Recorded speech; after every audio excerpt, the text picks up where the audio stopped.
ایک بچی مسنگ تھی، جب ٹیچر نے پوچھا وہ بچی کیوں نہیں آ رہی تو اس کی کچھ ساتھی طالبات تھیں، انہوں نے رابطہ کیا ان کے ماں باپ سے، تو انہوں نے روتے ہوئے بتایا جی کہ وہ ہماری بچی کے ساتھ کالج میں زیادتی ہوئی ہے چند دن پہلے اور وہ ICU میں ہے اور اس کی حالت ٹھیک نہیں ہے۔ تو اس کے بعد یہ بات پھیل گئی جنگل میں آگ کی طرح، اور حالات یہ پیدا ہو گئے کہ بچوں نے احتجاج شروع کر دیا۔ اب کالج کی انتظامیہ کی رسپانسبلٹی کچھ اور تھی، یعنی انہوں نے، یعنی میرے لیے جو چیز الارمنگ ہے نا، یہ بہت افسوسناک واقعہ ہے، لیکن ایسا واقعہ ہونے کے بعد قانون اپنی حرکت میں آ جائے، اس کو نشان عبرت بنایا جائے اور پوری طرح سے بچوں کو پروٹیکشن کی یقین دہانی کروائی جائے، یہ ایک نارمل طریقہ ہوتا نا۔ لیکن یہاں پہ کچھ بڑی عجیب چیزیں ہوئیں۔ بچے کلیم کر رہے ہیں کہ CCTV فوٹیج غائب کر دی گئی،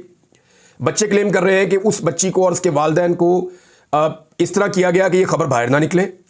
بچے کلیم کر رہے ہیں کہ اس چیز کو میکسیمم چھپانے کی کوشش کی گئی، اور جب بچے احتجاج کرنے کے لیے نکلے تو بجائے ان کے کہ ان کو یقین دہانی کروائی جاتی، ان کے اوپر لاٹھیاں برسا دی گئیں۔ پہلے انہیں جو کالج کے گارڈز ہیں انہوں نے گنڈوں کی طرح مارا بچوں کو۔ 27 بچوں کو ریسکیو 1122 والوں نے جو ہے وہ طبی امداد دے کے اسپتالوں میں پہنچایا ہے۔ بچیاں اسپتالوں میں پڑی ہوئی تھی، ان کی بری حالت تھی، بچے اسپتالوں میں پڑے ہوئے تھے، ان کو چوٹیں لگی ہوئی تھی۔ تو یہ ٹارچر جو ہے بچوں کا خون بہایا، نہ صرف پہلے کالج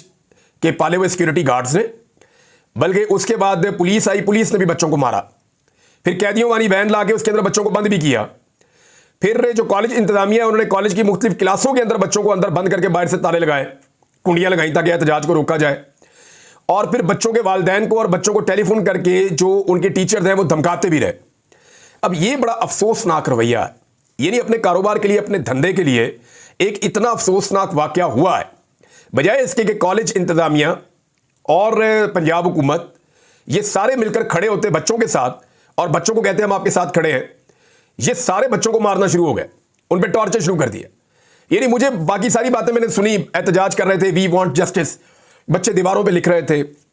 ان کے اپنے مطالبات ہیں۔ صوبائی وزیر تعلیم کا مجھے رویہ اچھا لگا کہ انہوں نے جانے کے بعد کہا کہ جی میرے آنے کے بعد سے اب تک کسی نے بچوں کو ایک ڈنڈا بھی نہیں مارا، اور میں کسی بچے کو جو ہے وہ داخلہ بھی اس کا کینسل نہیں ہونے دوں گا، کسی بچے کو اگر کالج سے نکالا گیا تو میں اس کی ذمہ داری لیتا ہوں۔ تو یہ صوبائی وزیر جو تعلیم کا اس کا رویہ اچھا تھا۔